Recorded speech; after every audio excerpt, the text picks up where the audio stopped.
The universe, which others call the library, is composed of an indefinite and perhaps infinite number of hexagonal galleries, with vast air shafts between, surrounded by very low railings.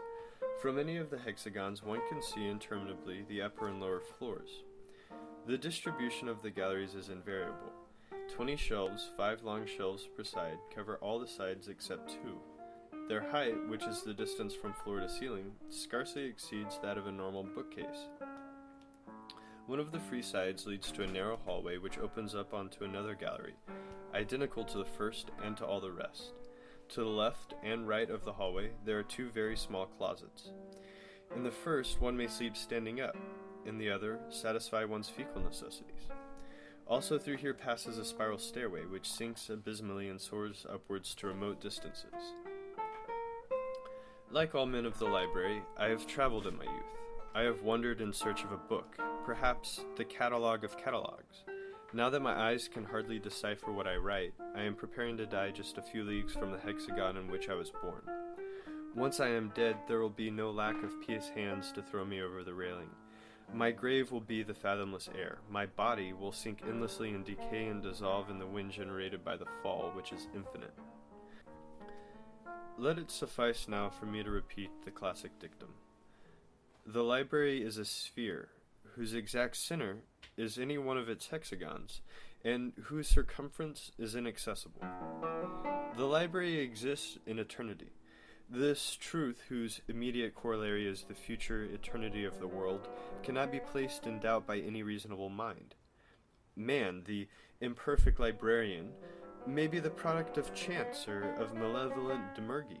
The universe, with its elegant endowment of shelves, of enigmatical volumes, of inexhaustible stairways for the traveler and latrines for the seated librarian, can only be the work of a god. Also, the orthographical symbols are 25 in number.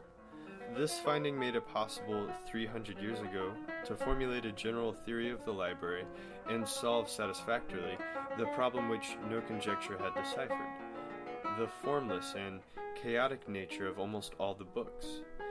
One which my father saw in a hexagon on circuit 1594 was made up of the letters MCV, perversely repeated from the first line to the last. Another, very much consulted in this area, is a mere labyrinth of letters, but the next to last page says, "O time thy pyramids."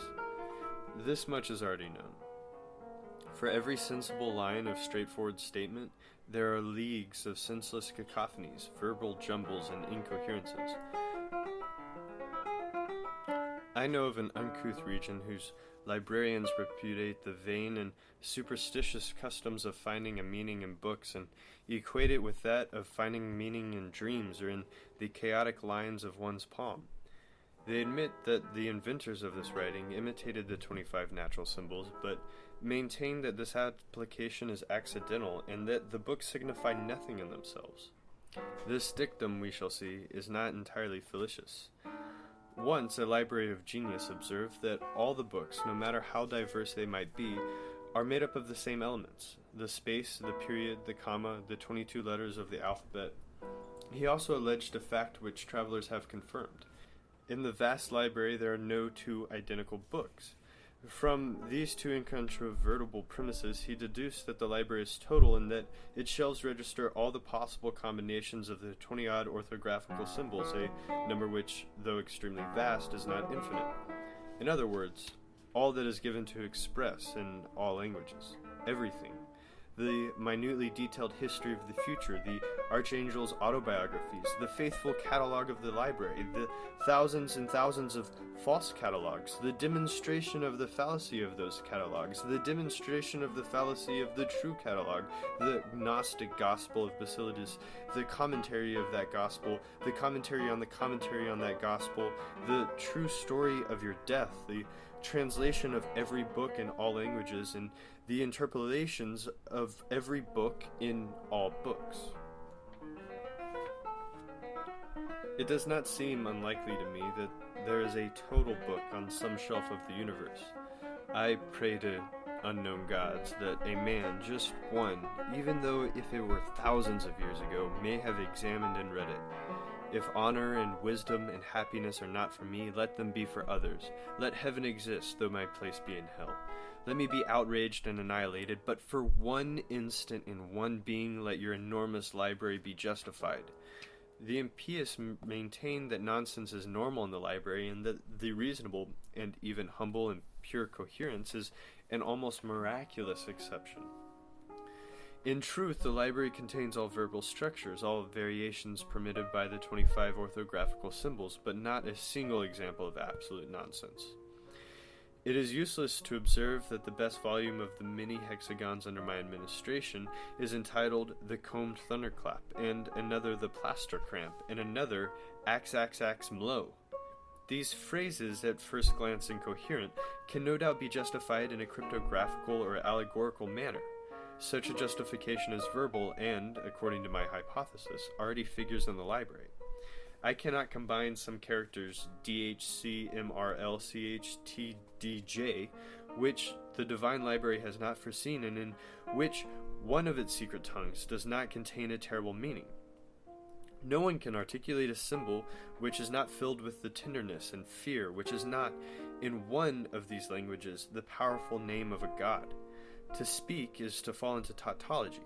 This wordy and useless epistle already exists in one of the 30 volumes of the 5 shelves of one of the innumerable hexagons, and its refutation as well.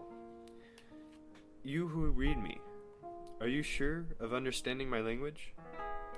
I say that it is not illogical to think that the world is infinite. Those who judge it to be limited postulate that in remote places the corridors and stairways and hexagons can conceivably come to an end, which is absurd. Those who imagine it to be without limit forget the possible numbers of books does have such a limit. I venture to suggest the solution to the ancient problem. The library is unlimited and cyclical. If an eternal traveler were to cross it in any direction, after centuries he would see that the same volumes repeated in the same disorder, which, thus repeated, would be in order. The order. My solitude is gladdened by this elegant hope.